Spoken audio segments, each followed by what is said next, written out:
Hi there, welcome to the archives. So this post is called Stalking is Not Romantic. Usually for the last few vlogs that I've done, the videos, I've been like getting up, getting dressed and wearing makeup, and I think it's appropriate that I do this one just how I am today because this is a pretty raw and vulnerable one for me. Transparency, I'm having a good day, but at the same time I'm having a hard time getting stuff done, like take a shower, put clothes on. Um, but I have been feeling inspired and writing, and so I'm going to share this one. It's called Stalking is Not Romantic. It's pretty short. So my Airbnb host is super talented and can sing and taught herself how to play the ukulele. I always confuse a ukulele with accordion.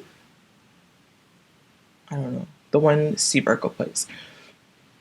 I told her I thought that one was called the ukulele. Anyways, she introduced me to her YouTube channel last night. Check it out. Subscribe, like, share. YouTubers spend a lot of time making videos. Not me, typically, but like it takes time. I'm obviously not trying for this one, but that's the whole point. In case for those who miss the whole point all the time. It takes a lot of courage with little to no pay. So, oh my god, you know how I forgot. Yeah, this is the kind of day we're having today. I won't tell you what's in it. Sorry, stay focused. Anyway, she sings in English, and I wrote anyway because this is what happens. I get off topic. Anyway, she sings in English, French, and Vietnamese. So I'm going to post a link. There's a link to her YouTube page on the blog. Her name is Miss Vukulele. Vukulele is really witty, actually. It's a play. It's a play on her last name and the ukulele. I thought it was pretty brilliant. So there's a song that she introduced me to that she was singing. It's a Vietnamese song, and I believe it's called Jen. Jen. Jen. Jen. I don't know. It's kind of like saying my own last name. I don't know how to pronounce my last name, actually. Which means jealous or jealousy. So she said that it's a song about a man. I think it's more of a boy, but that's neither here nor there. Who's obsessed with this woman or girl. Um, and he can't bear to see her moving on to somebody else. I guess she's left him and he's just heartbroken. He's obsessed with her and jealous. And he's singing about it because that's what patriarchy does. They just totally lose their minds. They go mad. Like they're not. Anyways, that's a whole conversation. I'm not gonna get into right now. How romantic. How romantic. That's the narrative, right? Oh my god, he loves her so much. He just wants to be in her life. Like there's movies about it. Others have written about it. I'm not the first person to talk about stalking and toxic masculinities as it pertains to heterosexual couples or just romance in general.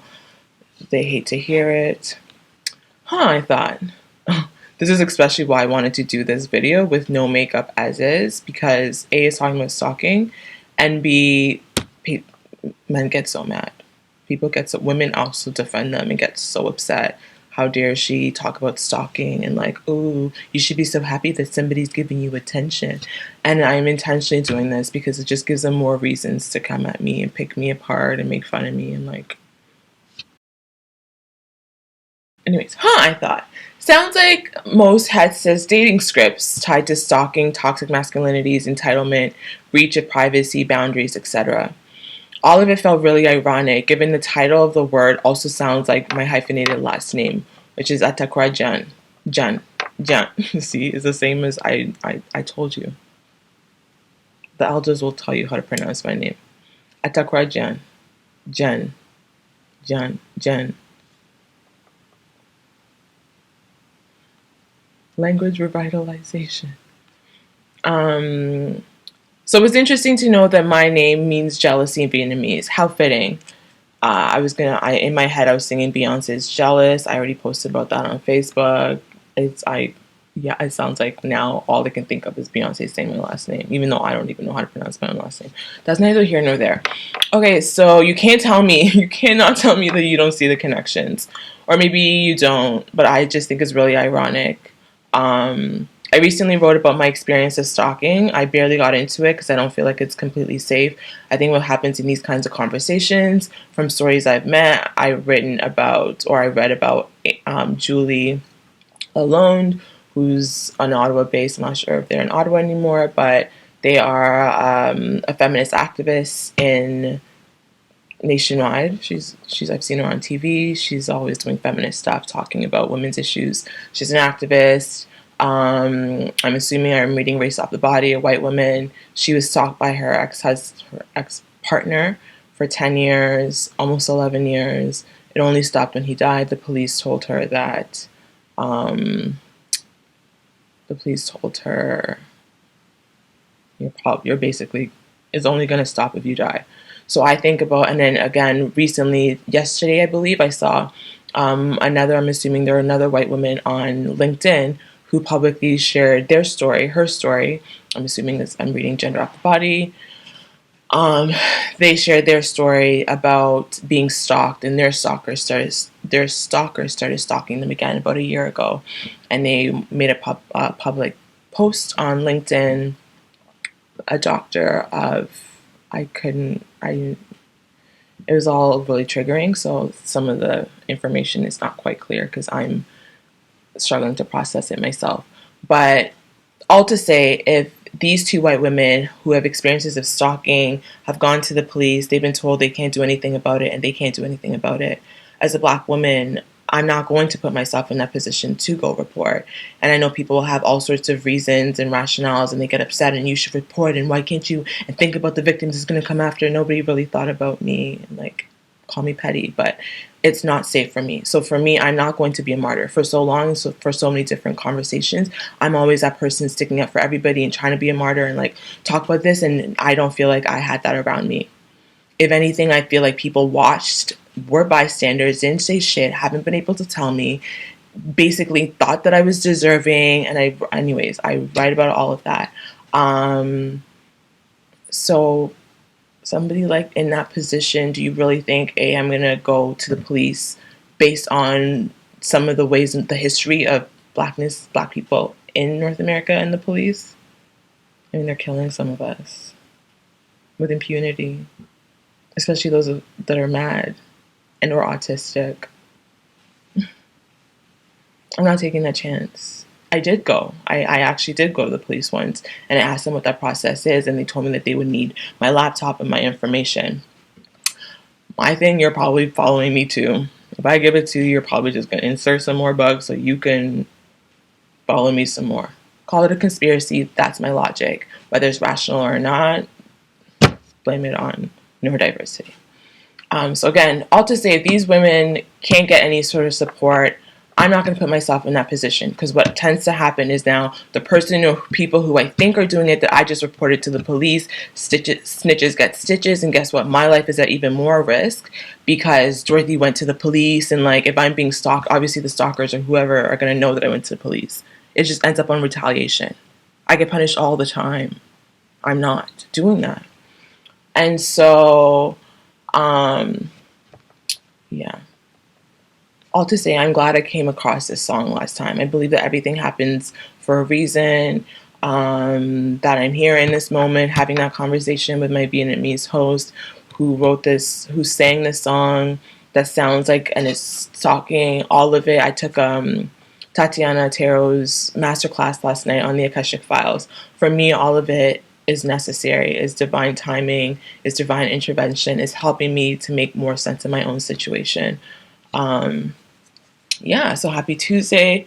Stop excusing toxic obsessions with love and romance. That's the old template. We're trying to step into a new timeline now. The old ways have led to abuse and sometimes violence and death and femicide.